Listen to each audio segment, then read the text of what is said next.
Yo, what is happening, guys, and welcome back to Let's Talk Finance Challenge. You can tell by title and the thumbnail today, we are going to be giving our final thoughts and our final predictions on the Jake Paul versus Ryan Bourland fight this coming Saturday. That is right. We're going to give our final thoughts, final predictions. I've already watched the workouts. I've watched the press conference. I've seen it all, and I'm going to give you my opinion on it. First up, we're going to talk about the workouts. Ryan Bourland didn't show up for the workout, so we actually got knocked on him. He just decided not to show up. I believe he didn't show up for the first press conference before he was actually announced as the fighter as well, because he just didn't want to, and he wanted to spend more time training. Jake did come to the workout. What we saw Jake for at the workout, he wore a chicken head, which was a vital part of this training camp. Like, if Jake didn't wear that chicken head, then I don't know what would have happened on Saturday. But now that he wore the chicken head, I think he's all good to go. But on a real note, Jake looks big as fuck. I think this might be the heaviest Jake has fought at, aside Tommy Fury, or maybe even heavier than Tommy Fury. I think Jake's walking around at just under 200 pounds or around 200 pounds right now. If you've seen him after the workout, during the workout, you'd actually he's big as fuck. People seem to forget how big Jake is naturally because you compare him to Logan, but he's a big fucking boy. He a big boy. Pause. But he actually is. He's walking around about 200. He obviously got on the pads. He actually didn't do like all the meditation shit. He actually got on the pads. And to give Jake credit, he actually looks like he's improved this time. I think we're actually going to see something from Jake this time. I'm hoping he's coming in the box. He was throwing nice little jabs, nice little left hooks, nice obviously rights. I know he's aiming for that right hand. That right hand was hitting those pads with power, and I know exactly that is his game plan, to land that right hand with power to win this fight. But I like what he's doing for his jab. I like the fact his jab isn't too stiff. It's not too loose. Most fighters have like their left hand, right here, or they have it extended. Jake has like a nice little thing that he can just snap the jab, and that's why I like. I've always said that I do like Jake's jab. I just wish he would put a little bit more stiffness into it. But the good thing is he has that flexibility in his jab, which he was showing on the workouts whenever he was throwing those left hooks and those jabs and those rights, and he was throwing nice little combos.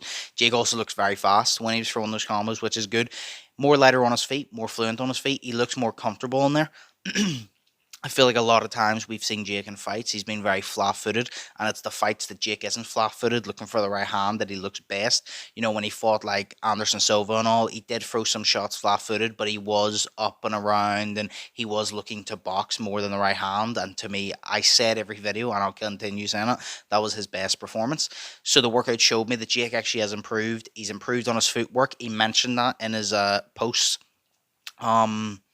workout interview. He mentioned that he knows how important footwork is, and he knows he's going to come in and knock this guy out. He's very confident on that, so we will be looking for the right hand, but I'm hoping with the things that I've seen in his own workout, he is looking to come in and box and just let the right hand come to him. Then we move on to the press conference. To take things away from the press conference, Ryan Bourland didn't really say much, and I'm going to be honest.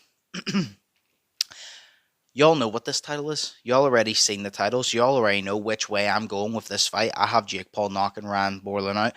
And one of the biggest tells for this is because I know press conferences and workouts and all this, they don't determine the final fight. I know that. But a lot of the time you can tell fighters' attitudes of how they're going into this fight. And Ryan Bourland did not want to be there. He answered the questions just very, like people who just don't want to be there. Whenever Ariel Helwani was asking him, like, what is Jake Paul's weaknesses? You'll see on Saturday. How are you going to beat Jake Paul? You'll see on Saturday. He just didn't have that, right? And a lot of fighters are locked in when they say that. But I know this guy wasn't locked in because of just the way he wasn't saying it intentionally. He was saying it lazily. That's not even a word. Lazy. He's saying it lazy. He is either here, and I make this very clear, Ryan Bourland is either here because he's underestimating Jake Paul and doesn't think he's that good and thinks he's going to beat him up like Ben Askren fought, or he's just here for the payday.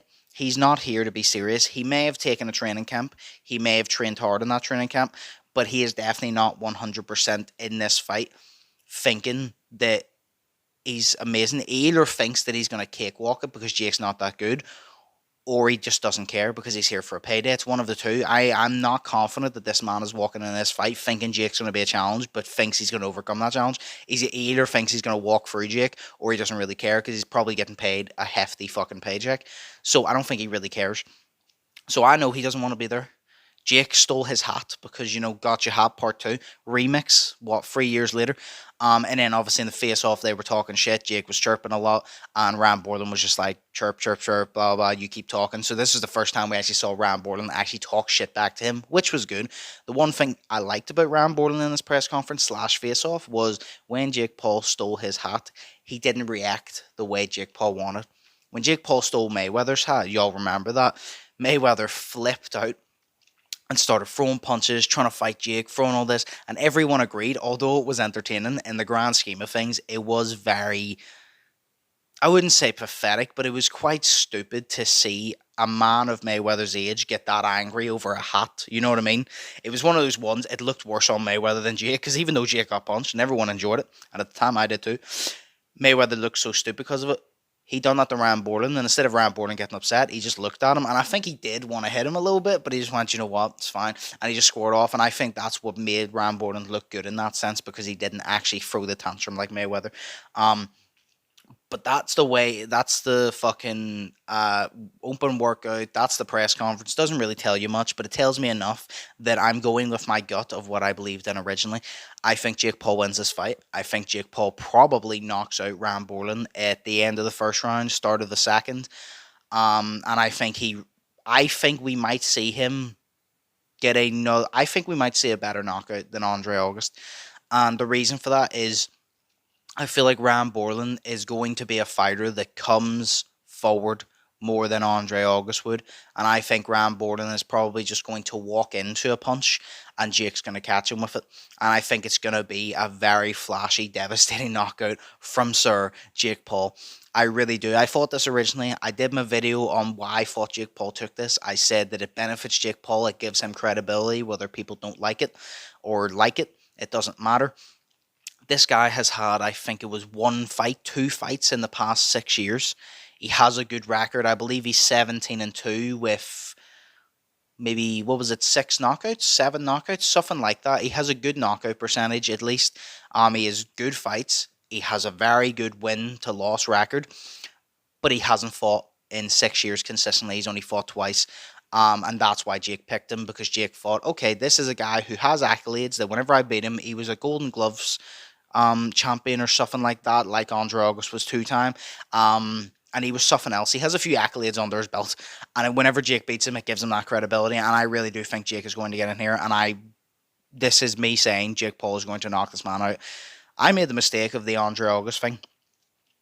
And Andre August, I thought it was going to be more of a competitive fight, and I thought Jake would stop him in a few rounds, knocked him out in the first.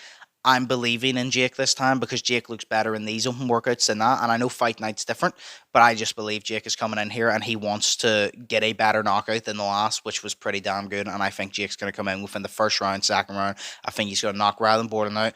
We're all going to finish that. And then we're all going to sit down and watch the main event of Amanda Serrano. So I think that's what's going to happen. I think Jake's going to get in there and decide, you know what, this ain't the main event. I ain't going to be able to send you home early, but I'm going to give you a nice little break to heat up, get your popcorn, get your drinks for Amanda Serrano walking out, which I'm very excited for that fight, by the way. I think that's what Jake's intentions are right now. So yes, 100% I believe Jake, round 1 or 2, gets a knockout. Not a TKO, not a rest stoppage. I think he knocks this guy out. I do. I think he's going to knock this guy out. I think people are going to get annoyed about it. People are going to hate Jake Paul. They're going to say, fuck you, Jake Paul. You picked this guy because you knew you could beat him. Jake Paul's going to laugh in money, donate his money to charity, which will further piss people off, and it'll all be happy because it'll just be funny. So, yeah, that's what I think. I think Jake wins this fight quite easily, at least. And then I believe Jake probably has one more fight on a low level of name, and then maybe the Tommy Fury match I would actually like to see. So I think that's what Jake's best option is. Apparently KSI and Jake Paul, I know we keep saying this, might happen this year. We'll do another video on that and touch on that, but that's my predictions for now. Let me know down in the comments below what y'all think. What do you think of my predictions? What's your prediction? What do you make of the open workout, the press conference? What do you think actually happens? Do you think Jake Paul wins? Do you think Rand Bourland wins? Do you think they win by knockout, decision, TKO, ref stoppage? I don't know, bro. Do you think a fucking avalanche comes down and beats them both? Let me know in the comments below, as always. But for now, hope y'all enjoying your day. Hope y'all are thinking positive, and I hope y'all are staying safe. I'll see you in the next one. So, peace.